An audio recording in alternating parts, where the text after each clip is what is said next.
फैसल चौधरी साहब हमारे साथ मौजूद हैं, हम उनसे ज़रा बात करते हैं। अब ज़ाहिर है ये कानूनी नुक्ते क्या हैं, इस पर किस तरीके से पाकिस्तान तहरीक इंसाफ आगे बढ़ेगी। फैसल साहब बहुत शुक्रिया। क्या मुशावरत हो रही है? डेली तकरीबन खान साहब मीटिंग्स करते हैं आप लोगों से, कोई कानूनी नुक्ते जिसमें अगर कोई सुकुम या कोई रुकावट है तो वो क्या है और उस पर अब कब तक फैसला हो जाएगा?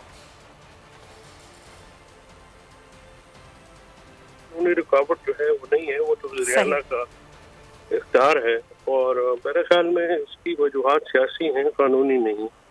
और सियासी वजूहात जो है मुशावरत के अमल जारी हैं। तो इमरान खान साहब जो अपनी सियासी जमात है या सियासी उनके उनके वर्कर्स हैं, लीडरान हैं, इत्तेहादी हैं, उनसे मुशावरत जारी है। तो मुझे जो है इसमें 20-21 दिसंबर जो तीसरा हफ्ता है या तीसरे से चौथे हफ्ते के दौरान दिसंबर का, वो इम्पोर्टेंट होगा। और अगर जो ये टॉक्स ही जारी हैं इस वक्त जो आपको नजर आ रही हैं, प्रेसिडेंट अलवी भी एक्टिव हैं, उधर सागदार भी एक्टिव हैं, तो बहुत सारी जगहों पे कोई ना कोई बातचीत चल रही है। तो वो बातचीत जब तक फाइनल नहीं होगी तो इसमें कानूनी तौर पर तो कोई हुक्म नहीं है। जिस दिन वज़ीर-ए-आला जो है वो असेंबली डिसॉल्व करने की असेंबली मूव करेंगे और अगर उनके खिलाफ अदम एतमाद की तहरीक पेश नहीं हुई हो या उसके या कामयाब ना हुई हो तो वो असेंबली तहरीक कर सकते हैं। और यहाँ पर एक नुक्ता है ना जो सवाल मैं आपसे करना चाह रही थी पहले भी, कि क्या इजलास चलता हुआ पंजाब असेंबली का, उसमें ये टेबल किया जा सकता है तहरीक अदम एतमाद की तरह? उसको तहरीक अदम एतमाद की तहरीक को टेबल किया जा सकता है, लेकिन वो सेशन में वो फिर टेकअप नहीं की जा सकती। वो टेकअप जो है उसके लिए अलग से सेशन होता है, क्योंकि सेशन का बिजनेस जो रूल्स और प्रोसीजर्स हैं असेंबली के, उसमें जो है ये फिर एजेंडा उसके ऊपर आता है और एजेंडा में वो जाता है। ये सूरत, लेकिन एतमाद का अगर वोट कहें गवर्नर वज़ीर-ए-आला को, तो उस दौरान कोई ऐसी कदगन जो है या रिस्ट्रिक्शन जो है वो वज़ीर-ए-आला के इख्तियार पर नहीं है।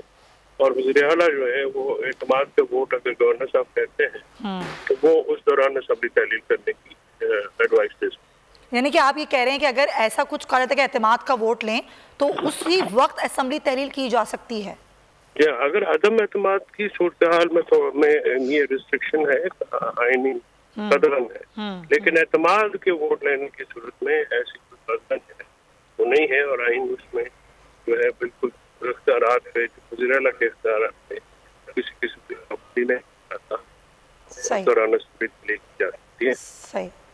अच्छा, ये मुज़ाकरात की अभी आपने बात की थी, बहुत शुक्रिया फैसल चौधरी साहब। अगर आपको वीडियो पसंद आई है तो लाइक पर क्लिक करें।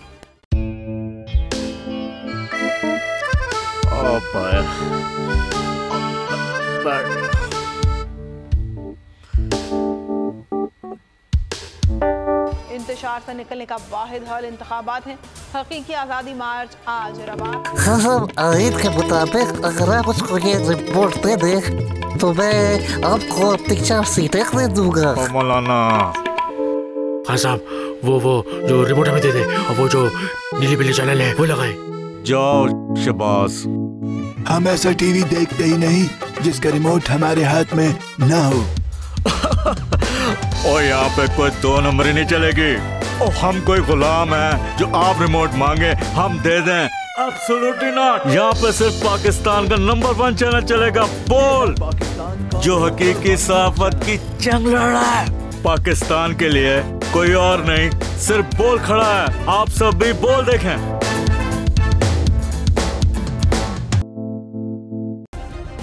सब्सक्राइब करें और बेल दबाएं ताकि कोई खबर रह न जाए।